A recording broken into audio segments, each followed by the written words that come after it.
hemos tenido una pulsión muy intensa, ¿no?, de evidencias de lo que está siendo ese proceso global de calentamiento en la zona de Europa, aquí en nuestro país, por supuesto, y hace 2 años de golpe se nos presenta un proceso, ¿no?, de raíz sanitaria, de raíz de salud, como es una pandemia, y nos trastoca toda la vida económica, social, en todo el mundo, ¿no? Diríamos el desarrollado, pero es que, como ahora veremos, ha afectado a todo el mundo. Es verdad que en algunas regiones del mundo más que en otras, ¿no?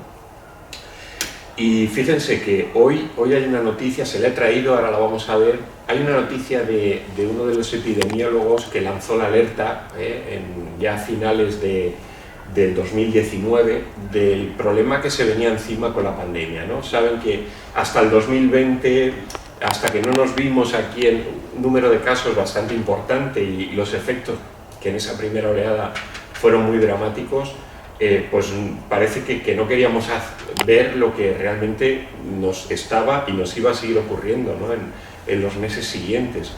Pues este epidemiólogo hoy en el diario El Mundo nos dice que esta no va a ser la última pandemia de este siglo XXI y seguramente no va a ser la más dramática en efectos, ¿no? Bueno, con esto vamos a tener que trabajar en los próximos años y décadas, lo mismo que con el proceso de calentamiento. Como yo digo, estamos ante 2 procesos. Uno va a ser la estructura, la que nos va a acompañar durante todo el siglo, que es el proceso de calentamiento. No conseguimos frenarlo y por tanto, este es un proceso que va a ir a más en los próximos años y décadas. Y por otro lado, la coyuntura, ¿no? Coyunturas complicadas que van a ser de acontecimientos políticos, ¿no? Estamos ahora en plena guerra aquí en Europa, en Ucrania y demás, pero que van a ser también de acontecimientos de este tipo sanitarios, ¿no? De posibles infecciones con afección importante en regiones y por tanto constitución de lo que llamamos pandemias, ¿no?, procesos pandémicos. Miren, del cambio climático, que ahora hablamos mucho, se viene hablando ya con una raíz científica desde los años 70. Si se acuerdan, en el año 92 hubo una cumbre de medio ambiente en Río de Janeiro, la famosa cumbre de Río del 92, y ahí parece que empezó toda la visión moderna, ¿no?, necesaria, contemporánea del medio ambiente, ¿no?, el necesario cambio de relación entre el ser humano y el medio natural donde nos desenvolvemos, ¿no? Habíamos pasado por décadas de una explotación masiva de recursos, lamentablemente seguimos haciéndolo, ¿no? Y en ese año 92 se puso un poco el grito en la opinión pública de atención a lo que está pasando, vamos a reflexionar. Bueno, pues 20 años antes, como tienen ahí, hubo una conferencia también de las Naciones Unidas en Estocolmo, la conferencia de Estocolmo, ¿no?, del año 72. Entonces España estaba en la coyuntura política que teníamos, la economía todavía estaba en una fase expansiva, al año siguiente ya vendría la primera crisis del petróleo, pero ahí ya se empezó a trabajar con un problema que se veía, ¿no?, que las temperaturas terrestres estaban empezando a experimentar un proceso de subida, el cual se relacionaba con la contaminación, ¿no?, lo que entonces llamamos la contaminación atmosférica. Hoy ya hablamos de gases que provocan un efecto invernadero. Ahora luego veremos lo que es esto. Y fíjense lo que se decía: existe un riesgo apreciable de efectos de esas actividades humanas sobre el clima, ¿no? Y hacía un llamamiento: evalúen detenidamente la probabilidad de magnitud de los efectos sobre el clima, ya en el año 72. Desde entonces, este proceso no ha hecho sino agravarse y acelerarse. Y entramos, fíjense, todo esto tiene que ver con un componente de lo que llamaríamos la ética de la Tierra y del ser humano. Por así decirlo, el ser humano exigimos tener un medio ambiente en condiciones adecuado, cuidado, que podamos disfrutar de él, pero es que también la Tierra nos está pidiendo que no la maltratemos, ¿no?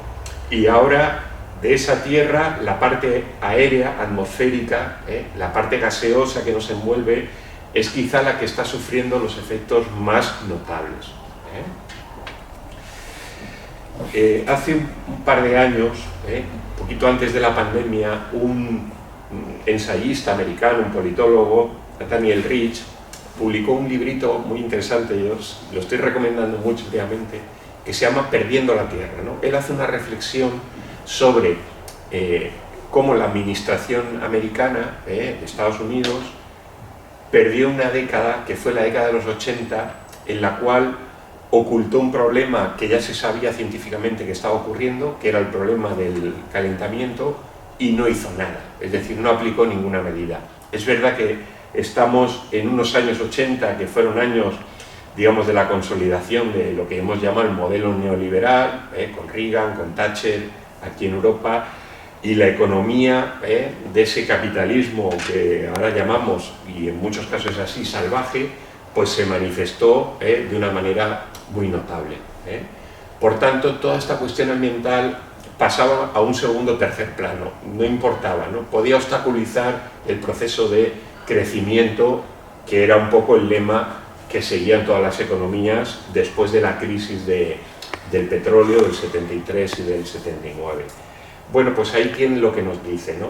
Ya existían evidencias de que algo estaba pasando y sin embargo se perdieron 10 años, ¿no? Por eso el título de su ensayo es Perdiendo la Tierra, ¿no? Porque parece que el ser humano, que tendríamos que haber empezado a aplicar medidas de contención del proceso de calentamiento, no lo hicimos, retrasamos esas medidas, vino la cumbre de Río del 92, nos costaba arrancar, se firmó el protocolo de Kioto en el año 97, parece que a partir de ahí ya empezamos a tener una conciencia de que había que hacer algo, pero sin embargo estamos a fecha de hoy emitiendo más gases de efecto invernadero que emitíamos en el 92 o en el 72. Y este es el problema de lo que estamos teniendo. En estos momentos estamos ahí, y de nosotros depende el que vayamos hacia un camino o hacia otro.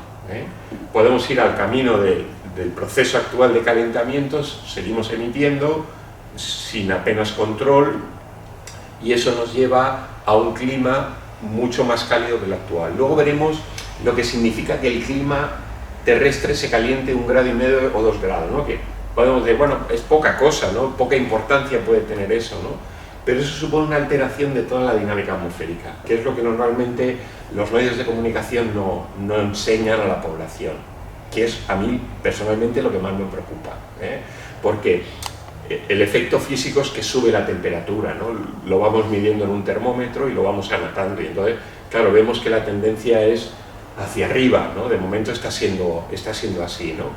Pero ese es el efecto físico.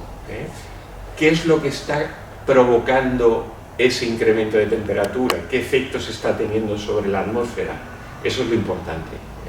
Y aquí en el Mediterráneo, ya se lo adelanto, está provocando que los eventos que llamamos intensos o extremos cada vez sean más frecuentes, porque se altera la circulación atmosférica. Eso es un poco donde luego terminaremos, ¿no? Les comentaba la noticia que se ha publicado hoy en el diario El Mundo, y es esta, ¿no? Nos dice, esta no será la última pandemia del siglo y tampoco la peor. Efectivamente, vamos a ir viviendo,